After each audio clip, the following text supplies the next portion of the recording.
Individual Entertainment, T.I.E. Okay, so today we get into Chapter 4 of Book 30 of Magic Tree House, Haunted Castle on Hallows Eve. So let's get started. The castle was still and silent. Ooh. No candles burned in its windows. No guards stood at its gatehouse. No archers patrolled the tops of its walls. "Hello!" Teddy shouted. No one answered. "Not very well protected, eh?" said Teddy. "Our mission should be easy."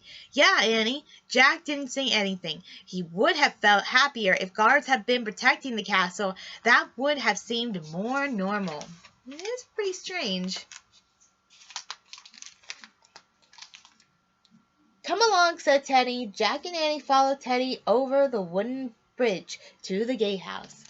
Look at that. That's crazy and spooky. Teddy held up his lantern before the arched double doors. Cobwebs sparkled in the misty light. "Hello, may we enter?" he called. Silence. They all stared at the heavy wooden doors. "Never fear, I shall get us in," said Teddy. The boy sorcerer put down his lantern. He took a deep breath. He rubbed his hands together. Then he stretched out his arms and shouted, "Open ye two oaken doors." He looked at Jack and Annie. "Quick, what rhymes with doors?" Floors?" said Jack. "Good," said Teddy. He opened his arms again and yelled, "Open ye two oaken doors, or we will not mop up your floors." Nothing happened. Teddy looked at Jack and Annie. "Bad rhyme," he said. Annie frowned and nodded. "Are you sure they're even locked?" said Jack. "Let's see," said Annie. She pushed on one door. Jack pushed on the other. Slowly the doors creaked open. "Ah, brilliant," said Teddy with a laugh. "Shall we?" He held out his hand and waved Jack and Annie through the open doorway. The castle gatehouse was cold and empty. Jack could see his breath in a sharp air. He heard a creak. They all turned to look. The heavy doors moved by themselves and closed with a thump. They all stared at the door for a moment. Then Teddy broke the silence. "Interesting," he said cheerfully. Jack tried to smile. "Indeed interesting," he said. He shivered. He couldn't tell if it was from cold or from fright, nor he wondered now how we enter the tunnel of fear. "Onward," said Teddy. He led them through the empty gatehouse onto the shadowy castle grounds. There were no signs of life anywhere. Jack thought of an old woman's rhyme. "Where is the girl who spins wool into thread? Where is the boy who plays chess before bed? Where is the hound who waits to be fed?" Jack wondered what the rhyme could mean. What girl? What boys? What hound? Teddy crossed the courtyard to the entrance of a large building. Jack and Annie quickly followed him. Teddy held up his lantern so they could see inside. There were rows of clean, empty stalls. Saddle and bridles hung from pegs on the walls. Hay was piled in the corners. "Must be the stable," said Jack. "But no horses," said Annie. "No matter, 'tis orderly," said Teddy. Onward he led them to the open doorway of another building. Teddy lantern shone on a brick oven, a stone hearth, casket of apples, and strings of onions hanging from the rafters. "The kitchen," said Jack. "But no cooks or servants," said Annie. "No matter, 'tis orderly here too," said Teddy. Onward. Excuse me. As they wandered through the moonlit courtyard, Jack looked to his right and his left. He glanced behind them.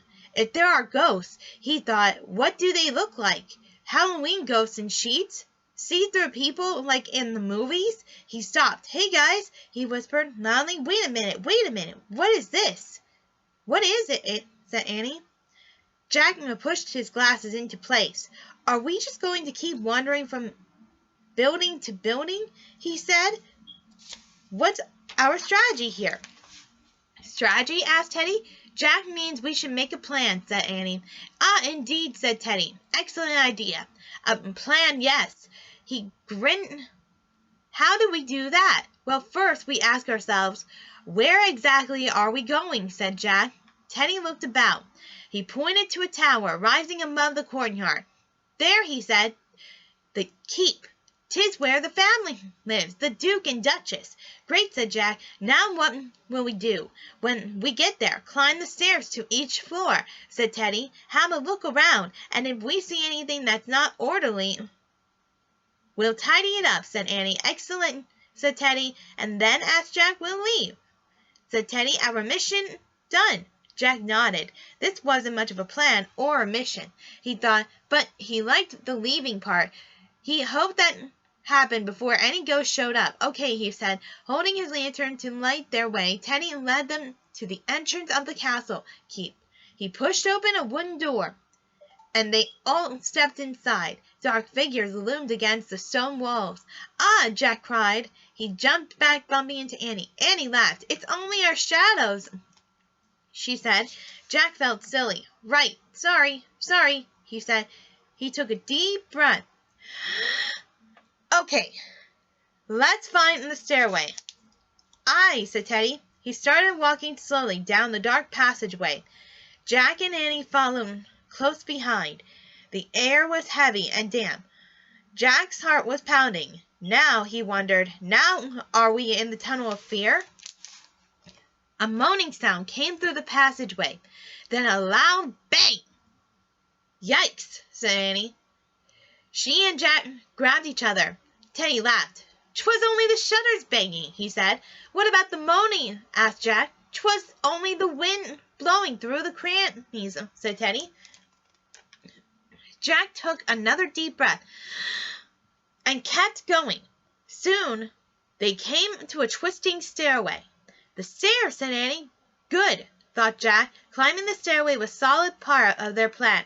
"Shall we?" said Teddy. "Indeed, upward," said Jack, trying to sound like Teddy. Teddy held up his lantern and started up the steep stone stairs. Jack and Annie followed. They climbed around and around the twisting stairway. When they came to the first landing, Teddy led them to the doorway of the room. They peeked in. They saw rows of helmets, breastplates, gauntlets, shields, spears, and swords. "The armor room," said Jack. "Aye," said Teddy. "Everything seems in order."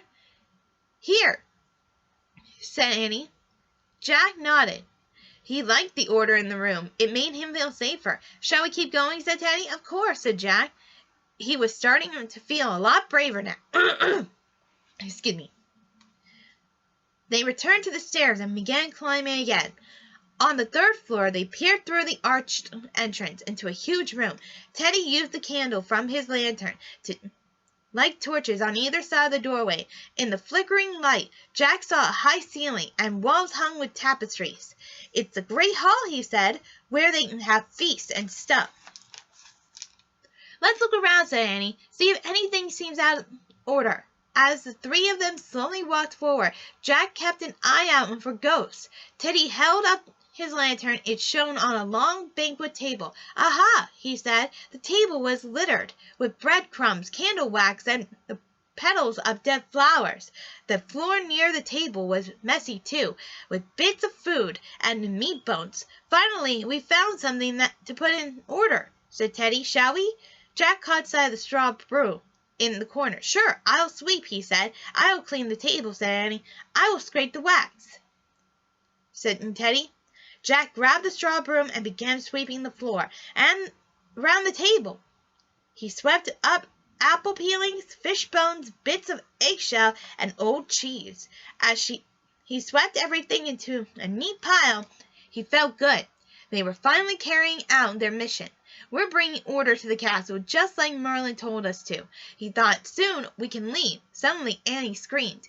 Jack dropped his broom and whirled around. "Look!" Annie cried, her eyes wide. She pointed toward a stone hearth at the other end of the great hall. In front of the hearth, a large white bone hovered in the air. It bobbed up and down. Then it began floating straight towards them. Ooh, what do you think is going to happen next on Chapter 5? Try and give me a comment or two, or maybe even more. But in the meantime, this is T.I.E saying, Happy Halloween! Bye!